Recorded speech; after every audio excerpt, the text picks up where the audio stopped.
In this video, we discuss thanatophoric dysplasia. This is the most common lethal neonatal skeletal dysplasia. A small number of children may survive into infancy. Clinical features are markedly short curved limbs, respiratory distress, small thoracic cage. There is a sporadic AD mutation gene, FGFR3. Radiologically, narrow chest with short horizontal ribs and small scapulae. Severe platyspondyly. Trident acetabula.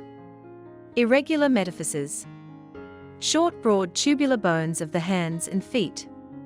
Type 1, normal skull, marked shortness and bowing of the long bones, telephone receiver femora. Type 2, clover leaf skull. Limb shortening is milder, bowing is not a feature.